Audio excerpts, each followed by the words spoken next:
Madam వాళ్ళ వెళ్ళేంత madam గురించి బాగా తెలుసు కదా మాకు, చాలా స్ట్రిక్ట్ మేడం. అమ్మో. సో ఏదో స్కూల్కి వెళ్ళినట్టు ఒక ప్రిన్సిపల్ టైప్లో ఉంటారు మేడం. సినిమాలో కూడా అలాగే ఉంటారు కాబట్టి సో మేడం చెప్పినట్లు విని చేసి వెళ్ళిపోయాం హ్యాపీగా. కాకపోతే హ్యాట్స్ ఆఫ్ మేడం, ఏదో మైక్ ఇచ్చారు కదా మాట్లాడాలి కదా మేడం, అట్లా మేడం హ్యాట్స్ ఆఫ్ మేడం. ఎందుకంటే నాకు తెలిసి 28 డేస్లో కంప్లీట్ చేశారు మేడం సినిమా. మీరు ఇది 25 డేసా మేడం? నిజంగా హ్యాట్స్ ఆఫ్ మీ కమిట్మెంట్కి, మీ హార్డ్ వర్క్కి.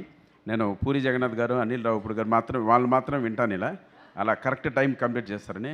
మీరు కూడా అలా కంప్లీట్ చేస్తున్నందుకు హ్యాట్స్ ఆఫ్ మేడం. అలాగే ఈ సినిమాలో ఒక మంచి క్యారెక్టర్ ఇచ్చారు. మా సరస్వతీదేవికి లక్ష్మీ కటాక్ష ప్రాప్తిరస్తు సార్. సో 6th మీరు గెలవాలి, మమ్మల్ని అందరినీ గెలిపించాలి. మీరు ఆల్రెడీ సెట్లో 25 డేస్లో గెలిచారు కాబట్టి డెఫినెట్గా థియేటర్స్లో కూడా మంచి స్కోర్ చేసి లక్ష్మీదేవిని తీసుకెళ్తారు. ఒక 5-6 మూటలు తీసుకెళ్దాం మేడం ఇంటికి. Thank you, God bless you madam. Thank you అక్క. అంగేమన్నా ఏమన్నా మీరేంటక్క, మీరు కూడా సేమ్ మేడంలో ఉన్నారు. నేను చెప్పాను కదా, మేము ఆడవాళ్ళం ఒక్కొక్కసారి ఒక్కొక్క రూపంలో కనిపిస్తూ ఉంటాం అనమాట. నువ్వు అమ్మోరులా ఉన్నావు అక్క. అబ్బా చాలు, మేము అప్పుడప్పుడు అమ్మోరు కూడా అయిపోతూ ఉంటాం ఇంట్లో. కాదు, ఇందులో మీ సెన్స్ ఆఫ్ హ్యూమర్కి మ్యాచ్ అయ్యేటువంటి సీన్స్ అలాంటివి ఉన్నాయా? కామెడీ ఫస్ట్ మొదట అలాగే పిలిచారు కామెడీ చేద్దామని, తర్వాత వద్దు అసలు ఈ సినిమాలో ఎక్కడ నవ్వకూడదు, మీరు సిన్సియర్గా యాక్ట్ చేస్తే చాలన్నారు. బిఫోర్ నాకు సప్తగిరి ఎల్ఎల్బి చేసిన ఎక్స్పీరియన్స్ ఒకటి ఉంది. సో అందుకే లాయర్ గెటప్ ఇచ్చి అలా చేశారు. చాలా బాగుంది. ఆయన వచ్చి వేరే రూపంలో చూపిస్తామనేది ఐడియా, వేరేలాగా. బికాస్ జనరల్ గా it's a very big problem for most actors in the industry. Correct. ఒక చోట చూస్తే అదే చేస్తారు. అవును. సో అది మార్చచ్చును ఒక ఫీలింగ్ కోసమే ఈ క్యారెక్టర్ అయితే అది కరెక్ట్.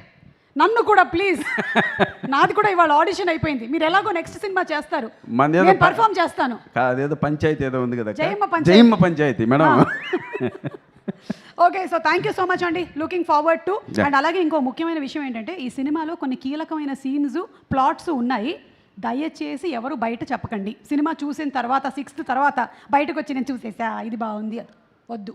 వేరే అంటే ఒక షాట్ అయితే మేడం ఎక్స్ట్రా ఉంటుంది మేడం. ప్రకాష్ రాజ్ గారు 7 minutes హలో సింగిల్ అయితే okay, just 7 minutes 42 seconds 7 minutes 42 seconds madam.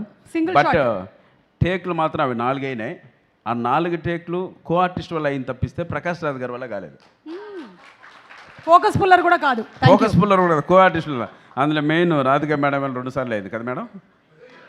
Madam తాయి కెళవి మీరు చూసారో లేదో ఆ సినిమా నడదడలాడిస్తున్నారు ఆవిడ. రివ్యూ చూశారు madam, extraordinary me character. Hats off madam. Thank you so much. ఆ సినిమా ఎప్పుడు చూద్దామని వెయిటింగ్ మేడం. ఆయన వల్ల కదా, అది ఒకటి మేము స్టడీ క్యామ్ వచ్చేసి బ్యాక్ పట్టుకుంది 2 సారి. So what happen was we could not do to the study cam. నేను ఒప్పుకోను మేడం. అవును, అది నిజమే. అది ఎడ్విన్ సార్ కూడా ఇక్కడ ఉన్నారు. స్టడీ క్యామ్ అయితే ఫస్ట్ 2 టేక్లు వెళ్ళింది. దాని తర్వాత very long scene, 8 minutes scene కాబట్టి back it started locking. Then Edwin sir mounted it and on the crane and then we again reshot it with crane and then he caught it in the single shot. Great. అసలు ఈ విషయంలో మాత్రం మళ్ళీ ఆ camera department అందరికీ మీరు గట్టిగా చప్పట్లు కొట్టాలి. రీల్స్ చూసింటారు ఆ సినిమాలో, అందుకనా. కానీ ఆ డిపార్ట్మెంట్ మొత్తం ఎంత కష్టపడతారంటే, ఎంత ఫిజికల్ స్ట్రెయిన్ ఉంటుందో ఇప్పుడు ఆవిడ చెప్పినప్పుడు అర్థమవుతుంది. ఆ స్టడీ క్యామ్ కానీ లేకపోతే క్రేన్ కానీ మౌంట్ చేయడము, they so much of physical strength involved in making this film. So hats off to the camera department and all the department. Super work. Thank you once again. Saraswati గారికి లక్ష్మీ కటాక్ష ప్రాప్తిరస్తు. కొట్టారు madam. Thank you so much. And అలాగే మనందరికీ చాలా ఇష్టమైనటువంటి